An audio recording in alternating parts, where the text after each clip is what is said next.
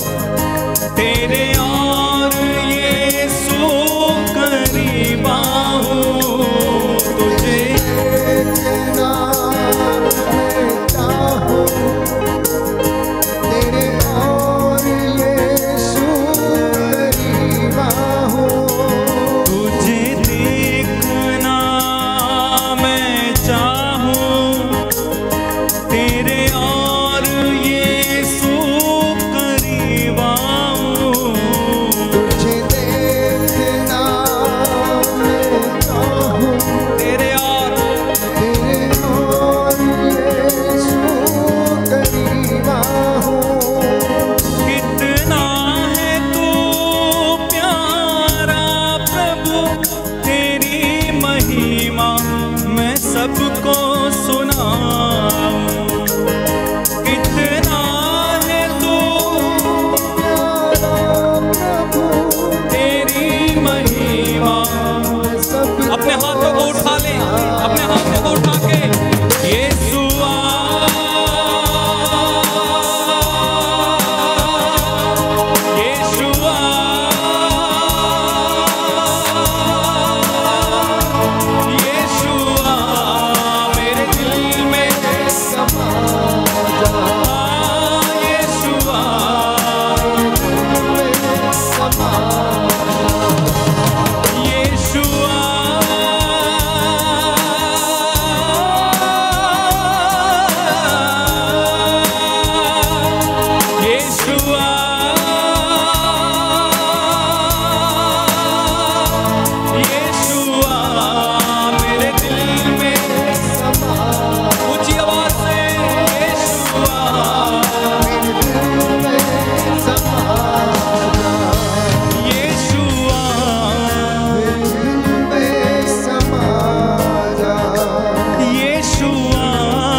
मेरे दिल में समा जा। Yes Lord. दाहिना हाथ उठाएं, आंखों को बंद रखें, मेरे पीछे दोहराएं। हे प्रभु यीशु, हे प्रभु यीशु मेरे साथ रह जाइए, मेरे साथ रह जाइए, अपना मनोभाव मुझे प्रदान कीजिए। अपना मनोभाव मुझे प्रदान कीजिए। हे प्रभु यीशु, हे प्रभु यीशु मुझसे बातें कीजिए। मुझसे बातें कीजिए। आध्यात्मिक जीवन के संघर्ष में आध्यात्मिक जीवन के संघर्ष मेरी में सहायता कीजिए। मेरी सहायता कीजिए। हे प्रभु यीशु, हे प्रभु यीशु मैं आपको प्राप्त कर सकूं, मैं आपको प्राप्त कर मेरा मार्गदर्शन कीजिए। मेरा मार्गदर्शन कीजिए। Hallelujah, hallelujah, hallelujah, hallelujah, hallelujah. Hallelujah. बैठ जाइए। इस वक्त हम मनन चिंतन करने जा रहे हैं प्यारे भाइयों और बहनों। आत्मिक उन्नति हम कैसे कर पाएंगे, ईश्वर को हम प्राप्त कैसे कर पाएंगे। भाई ने सुंदर तरीके से आपको समझाया कि यीशु को जानना, बहुत से लोग यीशु को नहीं जानते हैं। बहुत से लोग सोचते हैं कि हम आजाद हैं, लेकिन आजाद हैं नहीं। यीशु जब बेथानिया गया, मरियम और मार्था से जब मिला, तो वो शिकायत करने लगी कि आप यहां पर होते तो मेरा भाई नहीं मरता। क्या कहा? यदि आप यहां होते तो मेरा भाई नहीं मरता। तो यीशु ने उससे कहा, क्या मैंने तुमसे नहीं कहा कि यदि तुम विश्वास करोगी तो ईश्वर की महिमा देखोगी? मुझे बताओ कि उसे तुमने कहां पर रखा है, मुझे बताओ कि तुमने लाजरस को कहां पर रखा। बोली नहीं नहीं, अब तो 4 दिन हो गए। बोले उसको, वो तो कब्र में दफना दिया गया है। आपके और मेरे जैसे साधारण नारी थी, विश्वास करने में कमजोर थी। उसकी यही सोच थी कि अब मुर्दे में से बदबू आती होगी, लाश सड़ रही होगी और वो कब्र के अंदर 4 दिन से पड़ा हुआ है। यीशु उसको विश्वास दिलाता है और वो लोग यीशु को ले जाकर कब्र के सामने खड़ा कर देते हैं और यीशु कब्र के सामने खड़े होकर आंसू बहाते हैं। और आपने देखा होगा कि जब जब भीड़ यीशु के आसपास इकट्ठी हुआ करती थी, यीशु के लिए यह सुंदर मौका था कि वो ईश्वर की महिमा को क्या करे, दिखाए। यीशु को मौका मिला शास्त्रियों और फरीसियों और गांव के लोगों के सामने ईश्वर की महिमा प्रकट करने का, तो यीशु ने लोगों से कहा, क्या कहा, क्या कहा, हाँ, पत्थर हटाओ, पत्थर को हटाओ। कुछ लोगों ने मदद की और पत्थर को हटा दिया।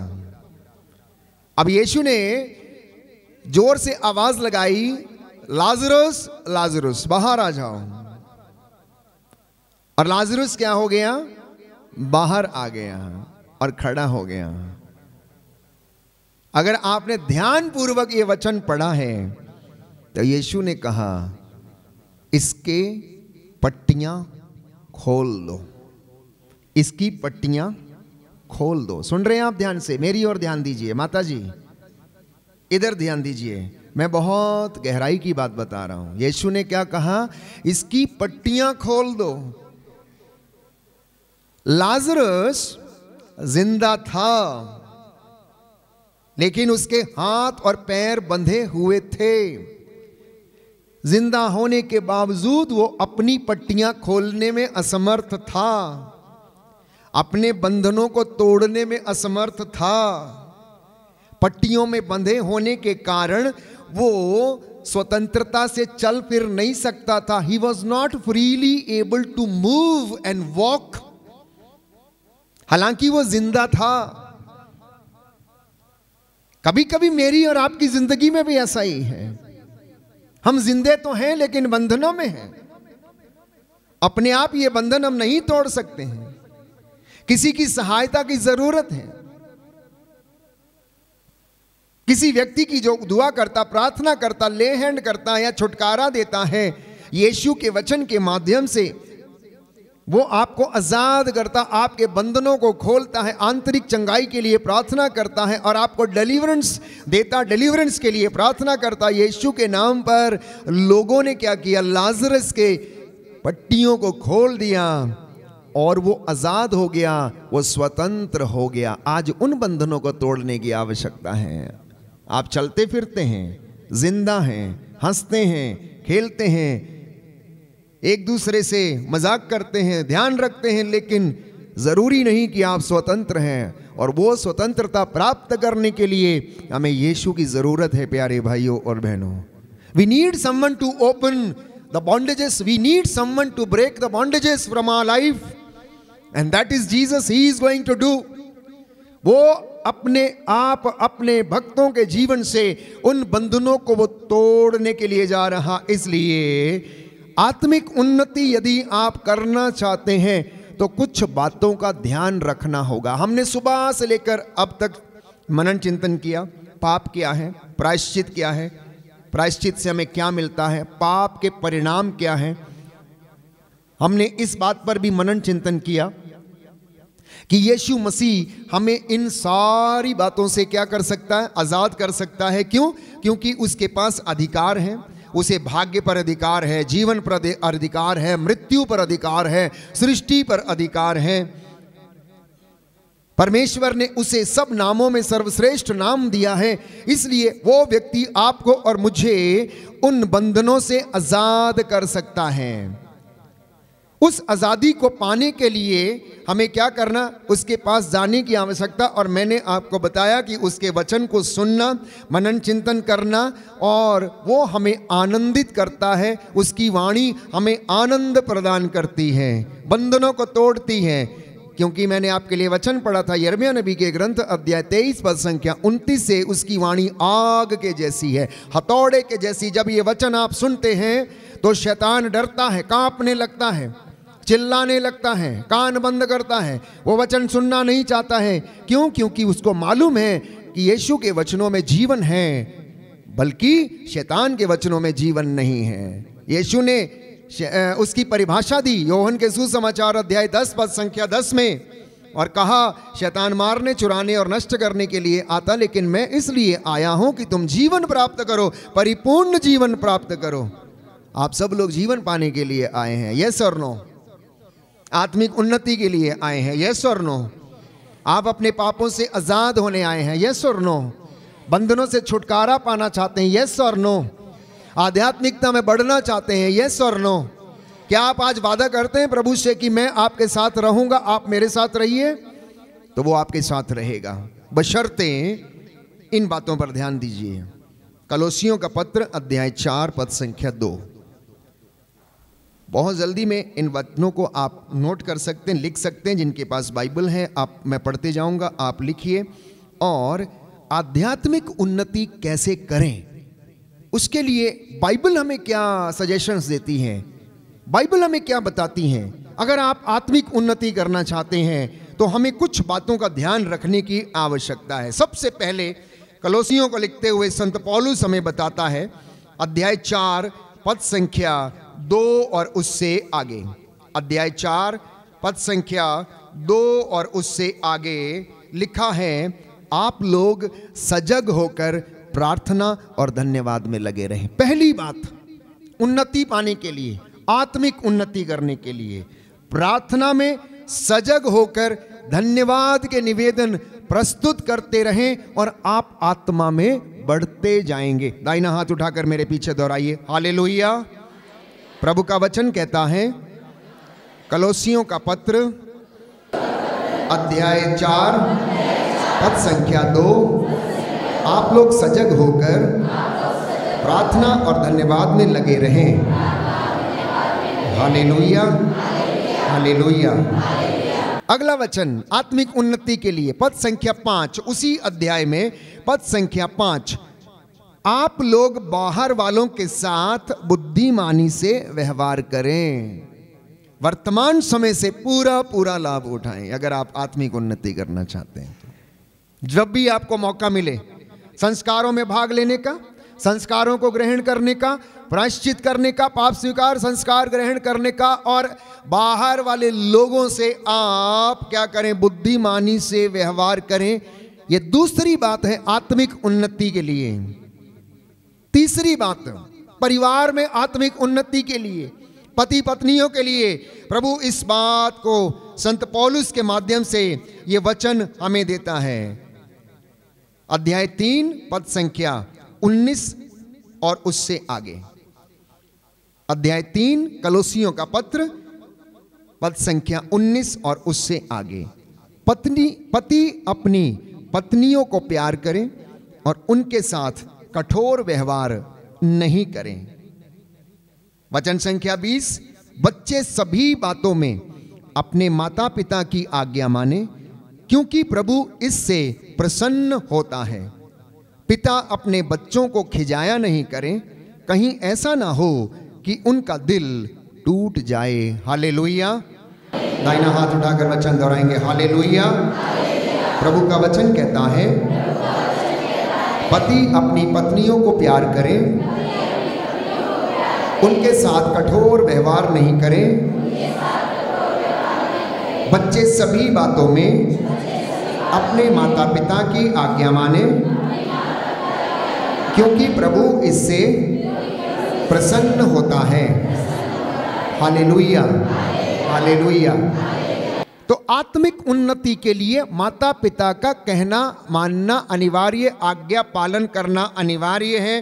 क्यों? क्योंकि पिता की सेवा करने से पुत्र का घर जो है सुदृढ़ होता है और माता का आशीर्वाद उसके घर को क्या करता है, बनाता है। इसलिए वचन खोलिए, प्रवक्ता ग्रंथ, और ज़्यादा गहराई से इस वचन को हम समझेंगे। प्रवक्ता ग्रंथ अध्याय 3 पद संख्या 1 और उससे आगे सुंदर वचन है, मैं आपको पढ़कर सुनाता हूँ। वे बच्चे जो अपने माता पिता और बुजुर्गों की सेवा नहीं करते, वे बहुएं जो अपने सास ससुर की सेवा नहीं कर पाती हैं, वे लोग जो बुजुर्गों की सेवा करने में असमर्थ हैं। सुनिए ध्यान से प्यारे भाइयों और बहनों, पवित्र बाइबल हमें क्या बताती है? लिखा है, पुत्रों पिता की शिक्षा ध्यान से सुनो, उसका पालन करने में तुम्हारा कल्याण है। उसका पालन करने में तुम्हारा कल्याण है। 10 हुक्मों में एक हुक्म, अपने माता पिता का आदर कर, उसे बुढ़ापे में सताया मत कर। आगे लिखा है, प्रभु का आदेश है। किसका आदेश है? किसका आदेश है? किसका आदेश है? प्रभु का आदेश है। भले ही आप सिस्टर बन गई हैं, भले आप फादर बन गए हैं, लेकिन आपके माता पिता आपके लिए माता पिता ही रहेंगे और आप उनके लिए बच्चे ही रहेंगे, चाहे आप कितने भी बड़े क्यों ना हो जाएं। लिखा है, प्रभु का आदेश है कि संतान अपने पिता का आदर करे। उसने माता को अपने बच्चों पर अधिकार दिया। जो अपने पिता पर जो श्रद्धा रखता है वो अपने पापों का प्रायश्चित करता है। एक प्रायश्चित किया अभी आपने संस्कार में जाकर, और दूसरे तरीके का प्रायश्चित है अपने माँ बाप की, बुजुर्ग माता पिता की सेवा करके, तब आप अपने पापों का प्रायश्चित करते हैं। और वो सच्चा प्रायश्चित है, वो सच्चा प्रायश्चित है। लिखा है, जो अपनी माता का आदर करता है मानो वो धन संचित करता है, मानो कि बहुत अमीर व्यक्ति है वो। जो अपने पिता का सम्मान करता है उसे अपनी ही संतान से सुख मिलेगा, और जब वो प्रार्थना करता है तो ईश्वर उसकी सुन लेगा। जो अपने पिता का आदर करता है वो दीर्घ आयु है। आप लंबी आयु चाहते हैं, अपने पिता की सेवा करिए, उसे संभालिए। बुढ़ापे में उसका मन थोड़ा विचलित हो जाए, चिंता मत करना। आगे वचन में आराम पढ़ेंगे प्यारे भाइयों और बहनों। और लिखा है पद संख्या 11 में, पिता का आशीर्वाद उसके पुत्रों का घर सुदृढ़ करता है। कई घरों में आशीर्वाद नहीं है, कई बच्चों के जीवन में आशीर्वाद नहीं है, बेटों के जीवन में आशीर्वाद नहीं है। क्यों? क्योंकि उन्होंने अपने पिता को त्याग दिया, बुढ़ापे में उनको त्याग दिया, अपनी पत्नी के साथ घर बसाया और अपनी जिंदगी जी रहा, लेकिन उसका बूढ़ा पिता शायद उसको खाने को भोजन नहीं, पहनने को कपड़ा नहीं है, और वो कहता है पापा से, पापा आपको पैसों की क्या जरूरत है? ये है ना आपके लिए, इतना काफी है ना आपके लिए? है तो एक जोड़ा चप्पल आपके पास, एक जोड़ा जूता है ना? अरे भाई तुम्हारे पास 10 जोड़े हैं। वो बाप जब तुम बच्चे थे, जब छोटे थे, वो तुम्हारे पैर से जूता नहीं उतरने देता था। आज बुढ़ापा आ गया है तो अब तुम उसे कहते हो, मम्मी तुम्हारे लिए 50 रुपए काफी है ना? मम्मी तुम क्या करोगी, तुम्हें कौन सा पार्लर जाना है, अभी तुम्हें सुर्खी बिंदी की जरूरत क्या है? ये कलयुग है, आज के बच्चों की ये भाषा है। मम्मी तुम्हें नहीं आता है, हम बताएंगे क्या करना, लाइए मैं लेता हूं, मैं करती हूं, लाओ, वाह उधर बैठो जाके, चुप, देखो मेरे दोस्त आ रहे हैं, आज बाहर मत निकलना, आप अंदर रहना, हम सर्व कर लेंगे। क्यों? हो सकता मम्मी बूढ़ी हो गई है, उसे बोलना नहीं आता है, हो सकता है उसकी स्किन में झुर्रियां आ गई हैं, हो सकता है वो आपके अमीर मित्रों के सामने बैठने के लायक नहीं। ऐसा आप सोचते हैं, ऐसा आप सोचते हैं, और आप उसे कहते हैं। ये बच्चों की भाषा है। हम दुनिया में सुनते हैं लोगों को, नौजवान बेटे और बेटियों को मम्मी पापा से मिलवाना भी नहीं चाहते। कभी कभी तो बच्चे खुद ही देखते हैं। ऐसा नहीं है कि आपके घरों में है या नहीं है, मैं आपको वास्तविकता बता रहा हूं। ये कलयुग का जमाना है, इसलिए संत पौलुस कहता है ये दिन बुरे हैं, ये दिन बुरे हैं प्यारे भाइयों और बहनों। तो आगे लिखा है कि पिता का आशीर्वाद उसके पुत्रों का घर सुदृढ़ करता, किंतु माता का अभिशाप उसके घर की नींव उखाड़ देता। इसलिए माताएं सावधान रहे। आप लोग अपने बच्चों के लिए कौन सा शब्द आप इस्तेमाल करती हैं? गुस्से में, क्रोध में आके आप ये कह देती हैं, तेरा सत्यानाश हो, तेरा ऐसा हो जाए, तेरा वैसा हो जाए, तू पैदा ही नहीं हुआ होता, तू मुझे दुख देता है। एक एक वचन का हिसाब मांगा जाएगा। आपके वचनों में पावर है, याद रखिएगा। आप जो बोलेंगे वैसा हो जाएगा। इसलिए यिर्मयाह नबी के ग्रंथ में आपको याद दिलाता हूं, जब यिर्मयाह अपनी मां के कोख को कोस रहा था, क्योंकि लोग उसे मारना चाहते थे, वो बीमार था और वो दुखी था, उसकी पीड़ा का अंत नहीं हो रहा था, तो ईश्वर से पूछता है, प्रभु मेरी पीड़ा का अंत कब होगा? परमेश्वर ने कहा, यिर्मयाह वो दिन याद कर और अपने शब्द वापस ले। कौन से शब्द थे? उसने अपनी मां के गर्भ को कोसा था। गर्भ में बनाने वाला परमेश्वर है, मां नहीं है, पिता नहीं है, वो एक साधन है, माध्यम है। लेकिन प्यारे भाइयों और बहनों, ये सारे काम, सारी कृपा और आशीष देने वाला परमेश्वर है। इसलिए आप अपने शब्दों को ध्यान में रखिए। मैंने कई माताओं को देखा, छोटे बच्चों को गुस्से में आके, क्रोध में आके श्राप देते हुए, गाली देते हुए, अनायास, बिना सोचे समझे क्रोध के कारण बच्चे भी मम्मी पापा को ऐसे ही बोल देते हैं और मम्मी पापा भी बच्चों को ऐसे ही बोलते हैं, और वो उस श्राप के तले दबे रहते हैं। लिखा है, अपने पिता के अपमान पर गौरव मत करो, उसका अपयश तुमको शोभा नहीं देता है। पिता का सम्मान मनुष्य का गौरव है, माता का अपयश पुत्र को शोभा नहीं देता। पुत्र अपने बूढ़े पिता की सेवा करो, जब तक वह जीता है उसे उदास मत करो। यदि उसका मन दुर्बल हो जाए तो उससे सहानुभूति रखो। अपने स्वास्थ्य की उमंग में उसका अनादर मत करो, क्योंकि पिता की सेवा शुश्रूषा कभी नहीं भुलाई जाएगी। बोले आमीन, हालेलुया। यीशु की स्तुति हो, यीशु को धन्यवाद, यीशु की आराधना हो, यीशु की महिमा हो, यीशु को धन्यवाद। Hallelujah, hallelujah, hallelujah.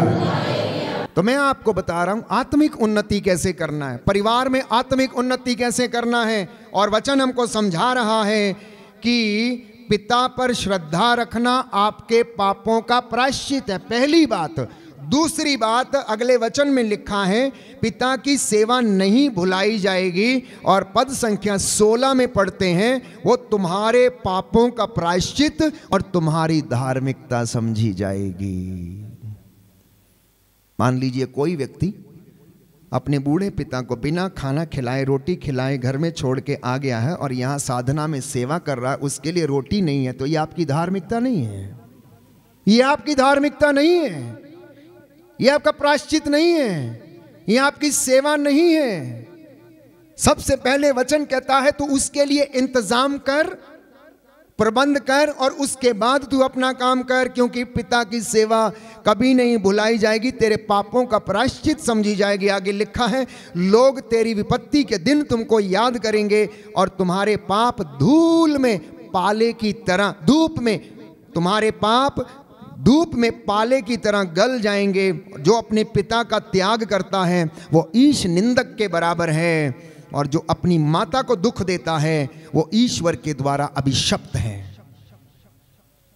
इतने कठोर वचन है, ये पवित्र शास्त्र है, ये धर्मशास्त्र है, आत्मा की प्रेरणा से लिखा गया है। एक एक वचन इसका 100 आने खरा है। इसलिए मैं कह रहा था, आप पाप स्वीकार संस्कार में होके चले आए, लेकिन आपने शायद उस बात को महसूस नहीं किया कि ये भी मेरे जीवन में एक बंधन हो सकता है कि मैं अपने बुजुर्ग माता पिता की सेवा नहीं कर पाता हूं, मैं उनको दुख देता हूं किसी ना किसी बात से। जब बच्चा छोटा होता है मम्मी से 100 सवाल करता है, सुनना ध्यान से मेरी बात को। अगर मम्मी या पापा गार्डन में हाथ पकड़कर उसका ले जाएंगे तो बेटा 100 बार सवाल करेगा और मम्मी और पापा 100 बार उसका जवाब देंगे। बेटा पूछता रहेगा, पापा ये ऐसा क्यों है, पापा इतनी लंबी क्यों है, पापा ये इमारत इतनी लंबी क्यों है, पापा ये मोटर कैसे चलती है, पापा ये गाड़ी कैसे चलती है। वही बेटा वही बेटी जब बड़े हो जाते हैं तो बुजुर्ग मम्मी अगर 2 बार सवाल कर लेती हैं तो हम कहते हैं इसका मन फिर गया है, इसकी याददाश्त चली गई है, एक ही बात को दोहराती रहती हैं। और जब आप बच्चे थे तब आप 70 बार दोहराते थे और मम्मी पापा 70 बार आपकी बातों का जवाब देते थे। यह विडंबना है दुनिया की, लोगों की विडंबना है। क्यों भूल जाते हैं आप लोग, क्यों इंसान भूल जाता है प्यारे भाइयों और बहनों? यह व्यथा है। और संत पौलुस कहता है ये दिन बुरे हैं, इसलिए आप समझो आप आत्मिक उन्नति कर रहे हैं, पहले घर की उन्नति करिए, क्योंकि मुक्ति घर से शुरू होती है, बाहर से नहीं होती है। अगर आपकी मुक्ति होनी है, if you need a salvation, It should start from the family because Jesus was born in the family. Salvation started from the family and everything began from the family. यीशु इस दुनिया में आया, परिवार में आया, सुख दुख देखा, मुक्त उसने सबसे पहले अपने घराने का उद्धार किया। यूसुफ, मरियम और यीशु का परिवार पवित्र ठहरा। आज हमारे लिए वो आदर्श परिवार है। इसलिए आत्मिक उन्नति के लिए प्रियजनों याद रखिएगा, अपने माता पिता की सेवा करना अनिवार्य है और बच्चे अपने माता पिता का आदर करें। पांचवी बात आत्मिक उन्नति के लिए कलोसियों का पत्र अध्याय 3 पद संख्या 5 और उससे आगे। कलोसियों का पत्र अध्याय 3 पद संख्या 5 और उससे आगे लिखा है, आप लोग अपने शरीर में इन बातों का दमन करें जो पृथ्वी की हैं। You want to grow spiritually, तो इन बातों का दमन करना है। कौन सी बातें हैं? व्यभिचार, अशुद्धता, कामुकता, विषय वासना, लोभ, जो मूर्ति पूजा के सदृश है। इन बातों के कारण ईश्वर का कोप आ पड़ता है। सुना आपने? सुना आपने? इन बातों के कारण परिवार में और व्यक्तिगत जीवन में ईश्वर का कोप आन पड़ता है। अगर आप स्पिरिचुअल लाइफ में, आध्यात्मिक जीवन में उन्नति करना चाहते हैं तो संत पौलुस कहता है अपने शरीर में विषय वासना का, व्यभिचार का, कामुकता का, दलबंदी का, क्रोध का और ऐसी अनेक बुराइयों का आप क्या करें? दमन करें। क्योंकि अगर ये बातें जिंदगी में हैं तो ईश्वर के कोप से आप नहीं बच पाएंगे, आप नहीं बच पाएंगे। और आगे लिखते हुए कहता है, आप अश्लील बात करना छोड़ दीजिए, आप लोग पवित्र बने और व्यभिचार से दूर रहें, क्योंकि ईश्वर की आप लोगों के विषय में यही इच्छा है। आप में से बहुत सारे लोग पूछते हैं कि ईश्वर की इच्छा हमारे लिए क्या है? ईश्वर की इच्छा आपके और मेरे विषय में ये है, हम पवित्र बने, हम पवित्र बने मन से, आत्मा से, हृदय से, सोच से, विचारों से, और हमारी हर एक जीवन की गतिविधि में हम पवित्र बने, जैसा कि लिखा हुआ है थिस्सलुनीकियों के पत्र अध्याय 4 पद संख्या 9। Book of Thessalonians chapter 4 verse 9। ईश्वर नहीं चाहता कि हम उसके कोप भाजन बने, बल्कि वो चाहता है कि प्रभु ईसा मसीह के द्वारा मैं और आप मुक्ति प्राप्त करें। Book of Thessalonians chapter 4 verse 9। दाहिना हाथ उठाकर दोहराएंगे, हालेलुया। यीशु की स्तुति हो, यीशु को धन्यवाद। जोर से बोलेंगे दाहिना हाथ उठाकर, हालेलुया, हालेलुया, हालेलुया, हालेलुया। प्रभु का वचन कहता है ईश्वर नहीं चाहता कि आप उसके कोप भाजन बने, परंतु वो चाहता है कि आप लोग प्रभु ईसा मसीह के द्वारा मुक्ति प्राप्त करें। Hallelujah, hallelujah, hallelujah. थिस्सलुनीकियों के पहले पत्र में अध्याय 4 पद संख्या 3 मैंने आपके लिए पढ़ा। ईश्वर की इच्छा ही है कि आप लोग पवित्र बने, व्यभिचार से दूर रहें, आप में प्रत्येक धर्म और औचित्य के अनुसार अपने लिए एक पत्नी ग्रहण करें, गैर यहूदियों की तरह जो ईश्वर को नहीं जानते, कोई भी वासना के वशीभूत ना हो, कोई मर्यादा का उल्लंघन न करे और इस संबंध में अपने भाई के प्रति अन्याय न करे, क्योंकि प्रभु इन सब बातों का कठोर दंड देता है। क्या करता है? प्रभु इन सब बातों का कठोर दंड देता है, इसलिए आप सावधान रहें, सावधान रहें। थिस्सलुनीकियों का पत्र अध्याय 5 में हम पढ़ते हैं, प्यारे भाइयों और बहनों, पद संख्या 15 में लिखा है कि आप इस बात का ध्यान रखें कि कोई भी बुराई के बदले बुराई ना करे, अन्यथा स्पिरिचुअल लाइफ में उन्नति कभी नहीं होगी, कृपा का लेवल नहीं बढ़ेगा, ग्रेस का लेवल नहीं बढ़ेगा, क्योंकि साफ साफ लिखा है। आप लोग इस बात का ध्यान रखें कि कोई भी बुराई के बदले बुराई ना करे। आप सदैव एक दूसरे की और सब मनुष्यों की भलाई करने का प्रयत्न करें। यही मेरी और आपकी इच्छा और काम होना चाहिए। और वचन कहता है पद संख्या 16 में, आप लोग प्रसन्न रहें, आप लोग प्रसन्न रहें, निरंतर प्रार्थना करते रहें। आध्यात्मिकता में बढ़ने का फॉर्मूला है। तब आपकी प्रार्थनाएं सुनी जाएंगी जब हमारा मन, हमारी सोच, हमारे विचार, हमारे काम, हमारी धार्मिकता पवित्र है। दाहिना हाथ उठाकर इसको अंगीकार करेंगे। हालेलुया। प्रभु का वचन कहता है, थिस्सलुनीकियों का पहला पत्र अध्याय 5 पद संख्या 16, आप लोग हर समय प्रसन्न रहें, निरंतर प्रार्थना करते रहें, सब बातों के लिए ईश्वर को धन्यवाद दें, क्योंकि ईसा मसीह के अनुसार आप लोगों के विषय में ईश्वर की यही इच्छा है। आमीन। Hallelujah, hallelujah, hallelujah. और तब वचन कहता है, आपकी ज्योति उषा की तरह चमकेगी, आपकी धार्मिकता आपके आगे आगे चलेगी, आपकी संतानें उन्नति करेंगी। साम नंबर 115 वर्स 14, तुम और तुम्हारी संतति उन्नति पाएगी जब आप ये सारे कामों को करोगे जिसे मैंने अभी अभी आपको आपके सामने दोहराया। कलोसियों के पत्र से, थिस्सलुनीकियों के पत्र से संत पौलुस आत्मिक उन्नति के लिए हमें बताता है और लिखता है, तब तुम्हारी संतति उन्नति पाएगी। आप में से जितने लोग कहते हैं हमारे बच्चे सक्सेस नहीं प्राप्त करते, सफल नहीं होते, फेल हो जाते हैं, क्योंकि बाइबल कहती है यशायाह नबी के ग्रंथ अध्याय 58 पद संख्या 13 और 14, विश्राम दिवस को पवित्र रखो। एक और महत्वपूर्ण बात है आध्यात्मिक उन्नति के लिए, विश्राम दिवस को पवित्र रखना है तो तुम्हें प्रभु का आनंद प्राप्त होगा। बोलिए आमीन। प्रभु का वचन कहता है, विश्राम दिवस पवित्र रखो और तुम्हें प्रभु का आनंद प्राप्त होगा। Hallelujah, hallelujah, hallelujah. और एक सुंदर वचन है, जब आप विश्राम दिवस को पवित्र रखते हैं तो प्रभु का आनंद मिलता है।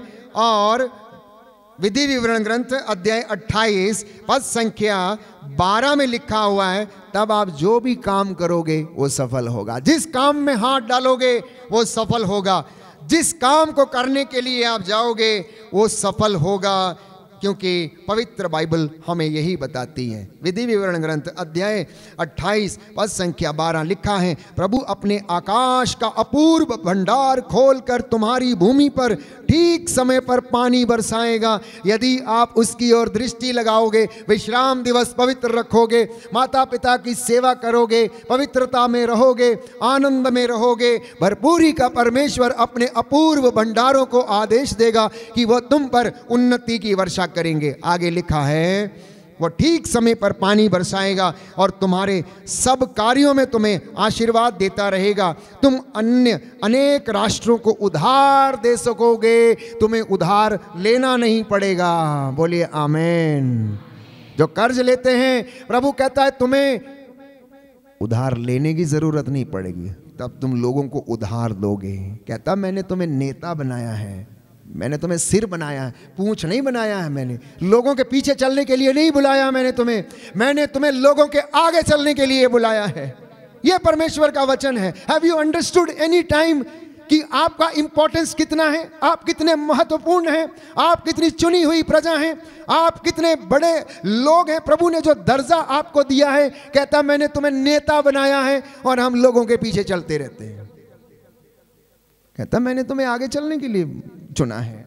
अगले वचन में आप पढ़िए, लिखा है प्रभु तुम्हें नेता बनाएगा, किसी का अनुयायी नहीं बनाएगा, यदि तुम मेरे द्वारा अपने को दी गई प्रभु अपने ईश्वर की आज्ञाओं का सावधानी से पालन करोगे, अन्य देवताओं की सेवा और पूजा करने से, उन नियमों से जरा भी विचलित नहीं होगे जिन्हें मैं तुम्हें आज दे रहा हूं, तो तुम्हारी अवनति नहीं होगी, तुम्हारी उन्नति होगी। बोलिए आमीन।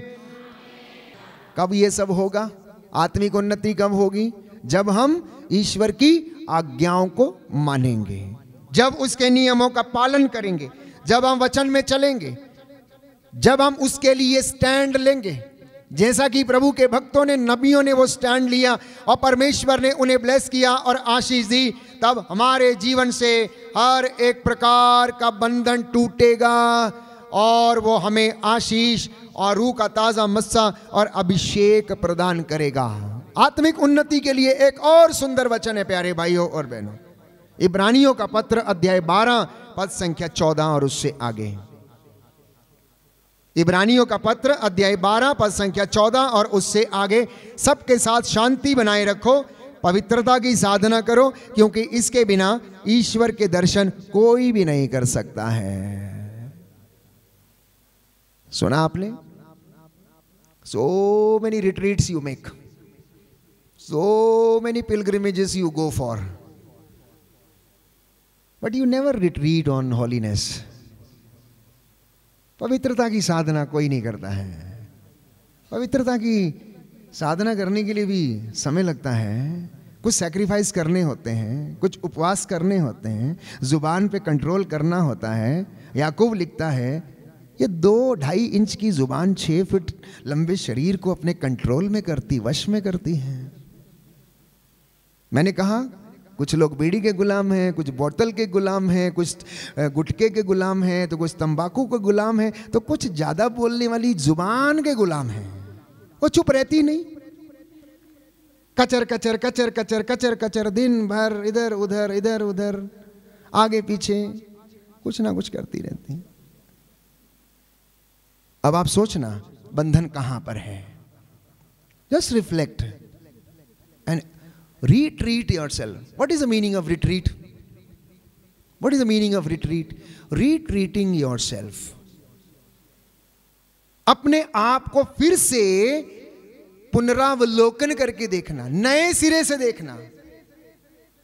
Seeing everything in you from the different perspectives.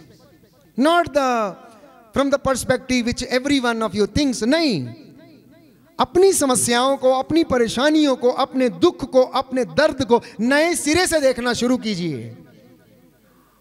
नए सिरे से देखना, जैसे कि परमेश्वर देखने के लिए हमें आमंत्रित करता है. और अपने आप को फिर से रिट्रीट करना, नया बनने के लिए शांति की साधना करना, क्योंकि और पवित्रता की साधना करना, विनम्रता की साधना करना. इसके बिना संत पौलुस कहता है कोई भी ईश्वर के दर्शन नहीं कर सकता है. और लिखता है कि सबके साथ शांति बनाए रखो. क्या आप लोगों के किसी के साथ मनमुटाव है? क्या आप लोगों के किसी के साथ मनमुटाव है? जरूरी नहीं कि जो यहाँ है आप यहाँ हो, कहीं दूसरी जगह होगा. हो सकता है किसी के साथ मनमुटाव, मम्मी के साथ, सास के साथ, ससुर के साथ, बहनोई के साथ, देवर के साथ, देवरानी के साथ, जेठानी के साथ, मामा के साथ, मौसी के साथ, मामी के साथ, चाचा के साथ, चाची के साथ, पड़ोसन के साथ. हो सकता कोई व्यक्ति हो. याद कीजिए, प्रार्थना कीजिए उसके लिए, बंधनों को तोड़िए, पट्टियों को खोल दीजिए, और तब आप लाजर के जैसे चलने फिरने लगेंगे, आत्मिक उन्नति करने लगेंगे. प्यारे भाइयों और बहनों, तब आपकी धार्मिकता आपके आगे चलेगी और परमेश्वर की महिमा आपके पीछे आएगी. इसलिए आत्मिक उन्नति के लिए ईश्वर के साथ रहना, वचन में चलना, उसकी ओर देखना. जब तक वो शांति का अनुभव हम अपने जीवन में अनुभव नहीं करते हैं प्रियजनों, तब तक वो हमारी जिंदगी में नहीं आती हैं. वो हमारी जिंदगी में नहीं आती हैं. यीशु ने खुद इस बात को कहा. पेतरुस, याकूब और योहन से ये कहा. लूकस के सुसमाचार अध्याय 21 पद संख्या 36 और उससे आगे. जागते रहो और सब समय प्रार्थना करते रहो, जिससे कि तुम उन सब आने वाली संकटों से बचने और भरोसे के साथ मानव पुत्र के सामने खड़े होने के योग्य बन जाओ. सो जाएंगे तो हार जाएंगे. पेतरुस, याकूब और योहन गेत्सेमनी बाग के बाहर सो गए. पेतरुस, याकूब और योहन गेत्सेमनी बाग के बाहर सो गए और उन्होंने तपस्या नहीं की, इसलिए वो शैतान के वश में आ गए. यीशु को छोड़कर भाग गए. उन्हें डर लग गया. पेतरुस ने इनकार कर दिया क्योंकि वो जाग नहीं रहे थे, प्रार्थना नहीं कर रहे थे. यीशु ने इसलिए कहा, सोते हो, देखो शत्रु आ गया, वो खड़ा है. परीक्षा की घड़ी में ना पड़ जाओ, जागते रहो, प्रार्थना करो। यीशु प्रार्थना कर रहा था, स्वर्गदूत उसे ढारस बंधा रहा था और क्रूस ढोने के लिए उसे सांत्वना दे रहा था, हिम्मत दे रहा था, उठो, कोई बात नहीं, no problem, come on, get up. ऐसे जिंदगी में, हमारे जिंदगी में बहुत मौके आते हैं। कोई हमारा प्रियजन चला जाता है, गुजर जाता है, डोंट वरी, प्रभु हमारे साथ है, पुनर्जीवित यीशु हमारे साथ है, वो हमारी जिंदगी है, वो हमारा भरोसा है, वो हमारे लिए जीवन में, प्यारे भाइयों और बहनों, पिता का अब्दी नूर बन के इस दुनिया में आया, इस जहां में आया, हमें शांति देने के लिए और हमारे साथ रहने के लिए, और वो हमें निरंतर आशीष प्रदान करता है। इसलिए आत्मिक उन्नति करने के लिए अपने पूरे हृदय से प्रभु को पुकारना, आंसू बहाते हुए प्रभु को पुकारना। शोक गीत अध्याय 2 पद संख्या 18 से 19 में हाथों को उठाकर, घुटनों पर आकर, आंसू बहाकर प्रार्थना करते हुए, जैसा कि लिखा है शोक गीत अध्याय 3 पद संख्या 49 और 50 में, मेरी आंखें अविराम बहती रहती हैं जब तक प्रभु अपनी आंखें नहीं फेरता, जब तक वो मुझे नहीं देख लेता तब तक मेरी आंखें अविराम बहती रहती हैं। कभी मत कहना इतनी प्रार्थना किया, इतना उपवास किया, इतनी साधनाएं की, फादर ये किया वो किया, लेकिन मेरी जिंदगी में कुछ हुआ नहीं, मेरी जिंदगी से बंधन टूटा नहीं, मेरी जिंदगी में ये गया नहीं। No problem. यशायाह नबी के ग्रंथ में वचन कहता है, तब तक प्रभु के पास चली जा, जब तक तू उसे ढूंढती रहना, जब तक कि वो ना मिल जाए। तेरी जिंदगी पूरी समाप्त हो जाए ढूंढते ढूंढते, लेकिन ढूंढना मत छोड़ना, क्योंकि उसी में तेरी भलाई है, उसी में तेरी भलाई है, उसी में तेरी भलाई है। संकट के दिनों में जब हमें लगता है कि हम अकेले हैं, प्यारे भाइयों और बहनों, अकेले नहीं रहते हैं। उस वक्त वो हमें गोद में उठाकर चलता है। एक सुंदर एनेक्डोट है, फुटप्रिंट्स ना, जिसके विषय में हम पढ़ते हैं। एक व्यक्ति ने शिकायत किया और वो कहने लगा परमेश्वर से कि देखो, इतना दुख आया, कष्ट आया, संकट आया, पहले तू मेरे साथ रहता था, लेकिन उस समय तू मेरे साथ नहीं था। क्योंकि वो सपना देख रहा था, उसने देखा कि जाते समय 2 लोगों के पैरों के निशान है, लेकिन आते वक्त एक ही व्यक्ति के पैरों के निशान हैं। और वो शिकायत करने लगा कि मेरे दुख की घड़ी में प्रभु आप कहाँ गए थे?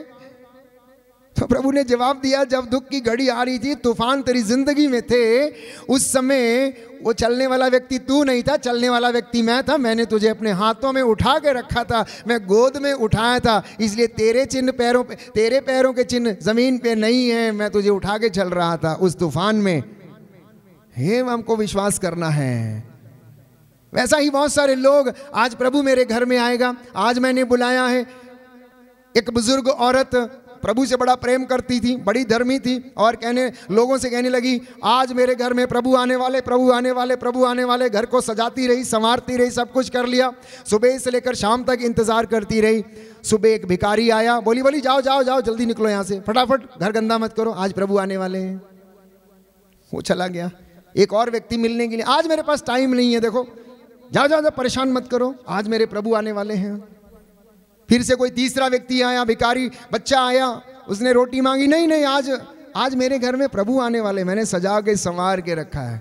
शाम हो गई, प्रभु आया नहीं, 10 बज गए, 11 बज गए, थक हार के सो गई। सपने में प्रभु उसको सपना देखा और पूछने लगी, आपने कहा था मैं आऊँगा और आप आए नहीं, मैं सुबह से लेकर अब तक इंतज़ार कर रही थी, घर को झाड़ बुहार के मैंने रखा था, इंतज़ार किया, अच्छा खाना बनाया। प्रभु बोला, दिन में 3 बार आया तेरे घर में, तूने भगा दिया मुझे। पहले मैं भिखारी के रूप में आया, बच्चे के रूप में आया, फिर एक साधु के रूप में आया, लेकिन तूने ना दक्षिणा दी, ना मुझसे बातें की, ना कुछ किया।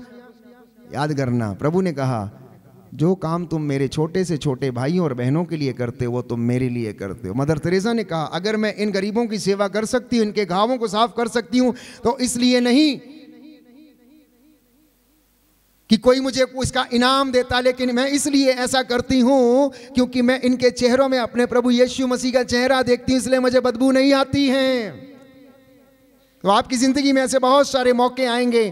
फिलहाल मेरे पास टाइम कम है, लेकिन अपने जीवन का एक बहुत संजीदा उदाहरण मैं आपको देता कि परमेश्वर कैसे दर्शन देता है, कैसे परमेश्वर आपकी ज़िंदगियों में काम करता है।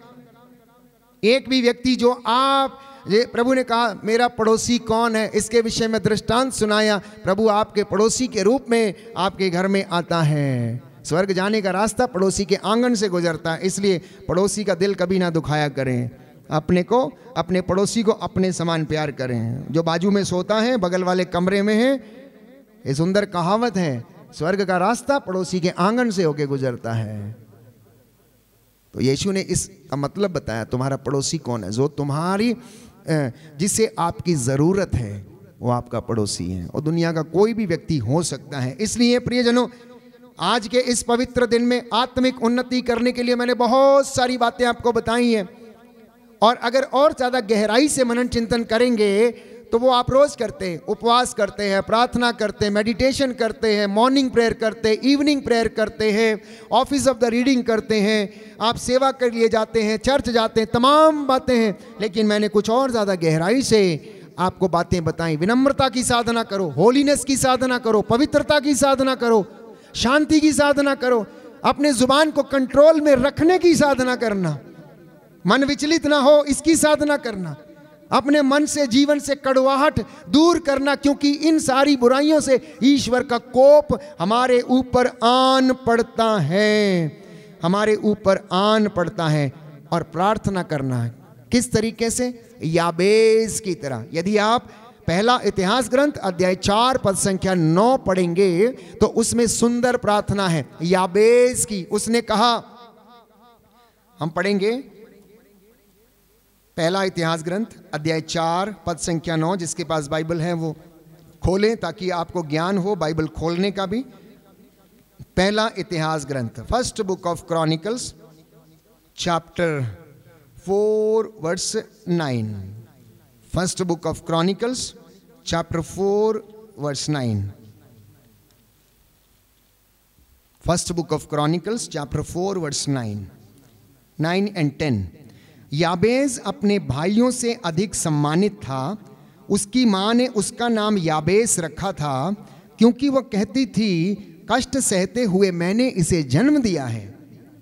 याबेस ने इज़राइल के ईश्वर से इस प्रकार प्रार्थना की, कृपा कर मुझे आशीर्वाद दे, मेरा क्षेत्र बढ़ा दे, मेरा साथ दे, मुझे विपत्तियों से बचा जिससे कि मुझे दुख ना हो। और ईश्वर ने उसकी प्रार्थना स्वीकार की। दाहिना हाथ उठाकर हम इस प्रार्थना को दोहराएंगे, हालेलुया हालेलुया। पहला इतिहास ग्रंथ अध्याय 4 पद संख्या 10। प्रभु का वचन कहता है, याबेस ने इज़राइल के ईश्वर से इस प्रकार प्रार्थना की, कृपा कर मुझे आशीर्वाद दे, मेरा क्षेत्र बढ़ा दे, मेरा साथ देकर मुझे विपत्तियों से बचा जिससे मुझे दुख ना हो। ईश्वर ने उसकी प्रार्थना स्वीकार की। Hallelujah hallelujah hallelujah hallelujah. जब आप वचन से प्रार्थना करते हैं तो उन वचनों में इतना सामर्थ्य, इतना सामर्थ्य प्यारे भाइयों और बहनों कि आप इसका अंदाज़ा भी नहीं लगा सकते हैं कि ये वचन आपकी ज़िंदगी में क्या कर सकते हो। सारे बंधनों को ये वचन जो हैं वो तोड़ देते हैं। उसके वचनों में श्रापों को भी आशीर्वाद में बदलने का सामर्थ्य है। That is the power of the word of God, that it can turn the curses into blessings. परमेश्वर के वचनों में वो सामर्थ्य है, वो ताकत है कि वो प्रभु के द्वारा जो आशीर्वाद दिया जाता है उसके द्वारा अभिशाप भी किस में बदल जाते हैं? परमेश्वर के आशीर्वाद में बदल जाते हैं। अगर आप वचन खोल सकते हैं तो खोलिए, जकरिया नबी का ग्रंथ अध्याय 8 पद संख्या 13। बुक ऑफ प्रॉफिट जकरिया चैप्टर 8 वर्स 14 से हम पढ़ेंगे। 13-14 दोनों आप पढ़ सकते हैं अपने घर में प्यारे भाइयों और बहनों। लिखा है, यूदा के घराने और इज़राइल के घराने, पहले राष्ट्र तुमको अभिशाप का पात्र समझते थे, किंतु अब मैं तुम्हारा उद्धार कर तुमको आशीष का पात्र बनाऊंगा। तुम डरो नहीं, तुम्हारे हाथ बलवान रहें। विश्वमंडल का प्रभु यह कहता है, तुम्हारे पूर्वजों के दुष्कर्मों से तंग आकर जैसे मैंने तुम्हारा अनिष्ट करने का निश्चय किया था, यह विश्वमंडल के प्रभु की वाणी है, और अपने निश्चय पर मैं अटल रहा, वैसे ही अब मेरा एक दूसरा लक्ष्य है। इस वर्तमान काल में मैं यरूशलेम और यूदा के घराने पर आशीर्वाद बरसा दूंगा। तुम मत डरो। बोलिए आमेन। Hallelujah, hallelujah, hallelujah.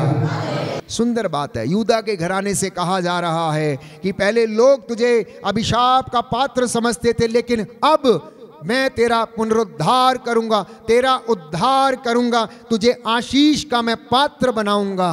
उसके वचनों में ताकत है प्यारे भाइयों और बहनों, उसके वचनों में वो सामर्थ है जो अभिशाप को भी आशीष में बदल सकते हैं। आइए हम अपने आप को तैयार करें। इस वक्त इस वेदी पर हम प्रभु को आमंत्रित करेंगे, उनका स्वागत करेंगे, ताकि वो हमारे जीवन में अब इस वक्त कार्य करें। मैंने आपसे कहा आत्मिक उन्नति के लिए, फिर से एक बार रिकैप करता हूं मैं, अपने आप को पवित्र बनाए रखें, माता पिता का आदर करें, बच्चे अपने माता पिता का आदर करें, पति पत्नी आपस में सामंजस्य बनाए रखें। चौथी बात मैंने कही, पवित्रता की साधना करें, पवित्रता की साधना करें। इब्रानियों का पत्र में हमने पढ़ा कि पवित्रता की साधना करें, और इसी के साथ हम वचन में पढ़ते हैं धार्मिकता की साधना करना। बुक ऑफ ज़ेफनाया, नबी सफन्या का ग्रंथ। साधना किस किस चीज़ की करनी है? पवित्रता की, विनम्रता की, शांति की। तो नबी सफन्या के ग्रंथ अध्याय 2 पद संख्या 9 का दूसरा भाग, वहां पर यह लिखा हुआ, तुम धार्मिकता की साधना करो। और यशाया लिखता है अध्याय 58 पद संख्या 8 में, तेरी धार्मिकता तेरे आगे आगे और मेरी महिमा तेरे पीछे पीछे। और आप आत्मिक जीवन में जिएंगे, क्योंकि प्रभु धर्मियों पर दया दृष्टि करता और उन्हें आशीष देता है। कुछ क्षण के लिए मौन हो जाएं, आंखों को बंद करें।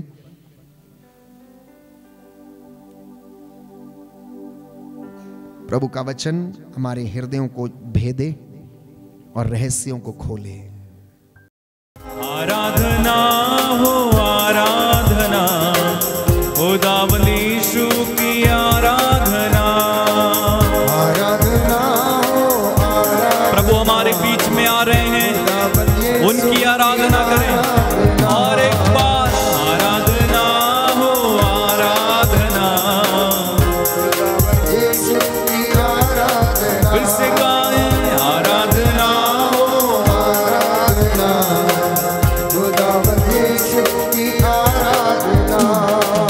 यीशु प्रभु की आराधना, मेरे मसीहा की आराधना, यीशु प्रभु की आराधना, मेरे मसीहा की आराधना, यीशु प्रभु की आराधना, मेरे मसीहा की आराधना, यीशु प्रभु की आराधना, मेरे मसीहा की आराधना। आराधना हो आराधना, खुदावंद यीशु की आराधना। आराधना हो आराधना, प्रभु हमारे बीच में आ रहे हैं इस समय, यीशु की आराधना, प्रभु की उपस्थिति आ रही है। आराधना हो आराधना, खुदावंद यीशु की आराधना गाएं। आराधना हो आराधना, राजाओं का राजा प्रभु आ रहा है। यीशु की आराधना। आराधना हो आराधना, खुदावंद यीशु की आराधना गाएं। आराधना हो आराधना, खुदावंद यीशु की आराधना। शांति दाता की आराधना, शक्ति दाता की आराधना, शांतिदाता की आराधना, शक्तिदाता की आराधना।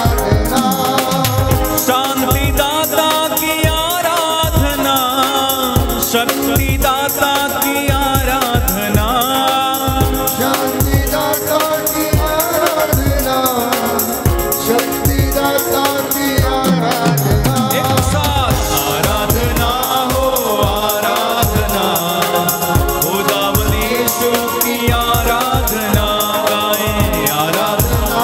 अपने हाथों को बढ़ाएं यीशु की ओर, यीशु की ओर। प्रभु हमारे बीच में आ चुके हैं, हाथों को बढ़ा के आराधना हो आराधना, खुदावंद यीशु की आराधना। और एक बार गाएं आराधना हो आराधना, खुदावंद यीशु की आराधना। आराधना आराधना हो आराधना, खुदावंद यीशु की आराधना। आनंददाता की आराधना, आत्मादाता की आराधना, आनंददाता की आराधना, आत्मदाता की आराधना। आनंददाता की आराधना, आत्मादाता की आराधना।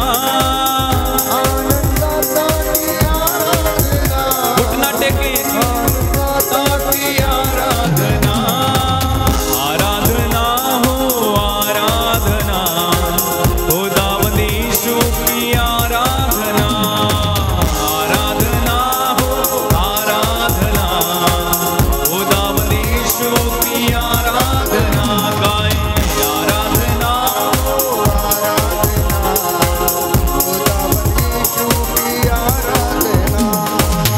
जीवन रोटी की आराधना, जीवन ज्योति की आराधना, रोटी की आराधना, जीवन रोटी की, जीवन ज्योति की आराधना। जीवन रोटी की आराधना, जीवन ज्योति की आराधना।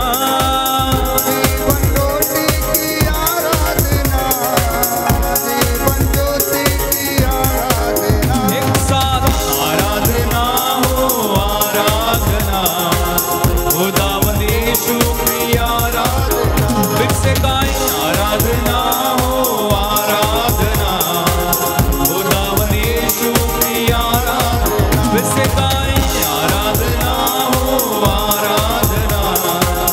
खुदावंद यीशु की आराधना। चंगाई दाता की आराधना, आशीष दाता की आराधना गाएं। चंगाई दाता की आराधना, आशीष दाता की आराधना। चंगाई दाता की आराधना, आशीष दाता की आराधना। दाता की आराधना, सब लोग खड़े हो जाइए इस समय। दाता की आराधना। आराधना हो आराधना, खुदावंद यीशु की आराधना गाएं। आराधना हो आराधना, खुदावंद यीशु की, खुदावंद यीशु की आराधना। तालियां बजा के आराधना हो आराधना, खुदावंद यीशु की जोरदार ताली बजा के आराधना हो आराधना। खुदावंद यीशु की आराधना। गाइए, गाइए, गाइए, वो हालेलुया